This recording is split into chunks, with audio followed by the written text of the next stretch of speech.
A gente precisa, muitas vezes, morrer em vida, sabe? E eu acredito que quanto mais a pessoa morre, mais ela vive.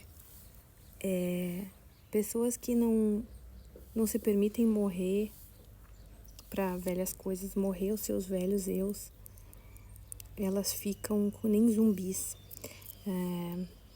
Quando a gente se percebe como um zumbi, não feliz, não vivendo, sabe? Vivo, porém não vivendo, na verdade tá morto.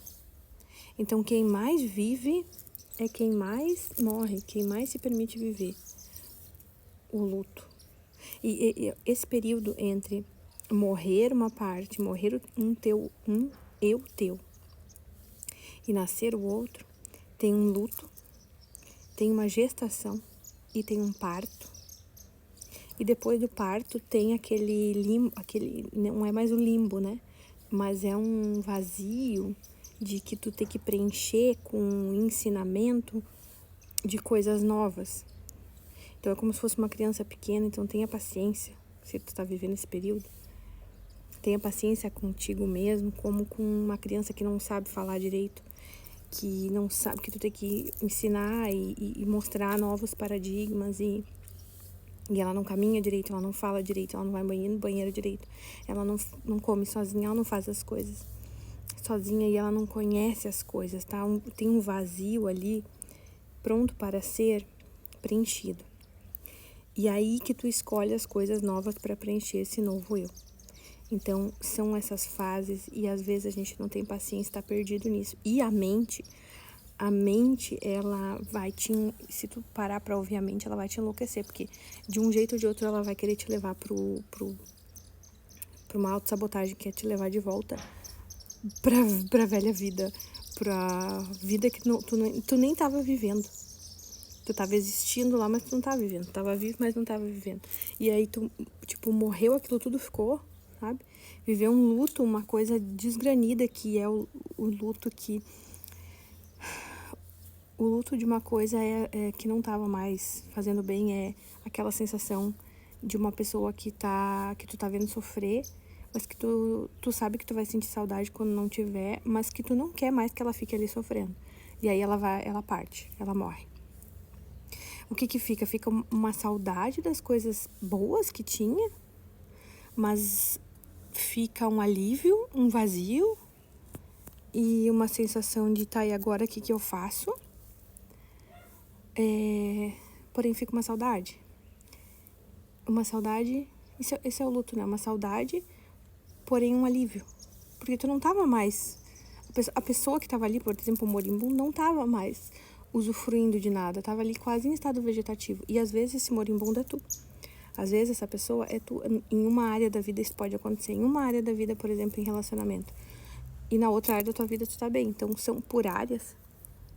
Mas eu vejo isso, que pessoas que vivem estes processos de nascer e morrer, e nascer e morrer, nascer e morrer, e permitem que esse fluxo da vida aconteça, e com mais facilidade, vamos dizer assim, são pessoas que vivem mais. Olha que louco, quem mais se permite morrer é quem mais vive. E quando passa por uma perda de realmente, literalmente, alguém morrer aqui, do corpo físico, quer dizer, a maioria das pessoas não... eu sei que vai acontecer, mas não se prepara pra isso. Pra morte, por exemplo. E sofre muito. Que tem um ponto de vista de que é sofrimento, de que é ruim. Enfim. Filosofando aqui. É uma consciência que me veio e eu acho que quanto mais zumbi a pessoa tá, ela acha que tá viva, sabe? Mas não tá. Então ela precisa deixar aquilo morrer pra daí ela reviver. E daí reviver vai ter que começar tudo de novo, como se fosse realmente começar tudo de novo. Então, vê aí, qual é a fase que tu tá, sabe? A fase de que tu tá se percebendo sendo zumbi, a fase que tu tá se percebendo que aquilo ali tá ali, mas não tem vida, não tem viço, não tem prana, não tem alma, não tem coração. e que aquilo ali precisa acabar, ou tu já acabou com aquilo e tá doendo muito e tu atualmente tá te sabotando pra tu voltar pra lá. Muitas vezes aquele sentimento de culpa do tipo, ai, eu não devia ter escolhido isso, ai, eu não devia ter feito aquilo, ai, peraí que eu vou voltar correndo pra lá porque aquilo lá é uma coisa ruim, mas é um ruim conhecido. A mente safada, né? Ai, pelo menos lá tinham alhos e cebolas, que nem o pessoal lá do Egito, né? Que nem os israelitas no Egito, da Bíblia. Ai, pelo menos lá tinha alho e cebola. Mas tu era escravo. É um pensamento de escravo. E precisou todo mundo morrer no deserto para a próxima geração poder entrar na terra lá prometida.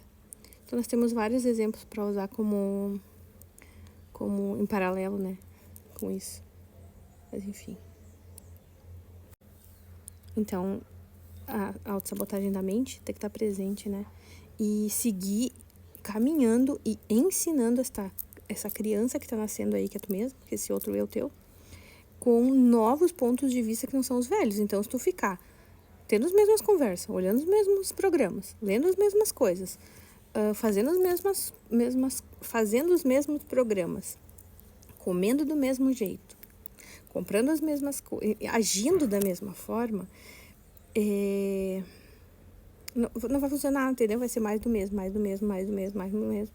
E aquela sensação de um eterno looping. Percebeu? Então, é ensinar coisas diferentes para esse teu novo eu.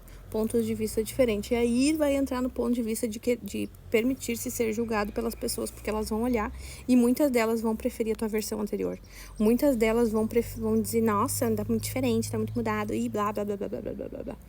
E aí tu tem que se gostar ao ponto de tá tudo certo, vocês não gostar, mas eu tô me gostando mais assim, entendeu? E construindo esse teu eu, e ensinando, né? E ser ensinável, se permitir ser ensinável. Porque muitas vezes a gente mesmo que bota obstáculo para fazer as coisas diferentes. E a gente que os sabotadores são geralmente nós, né?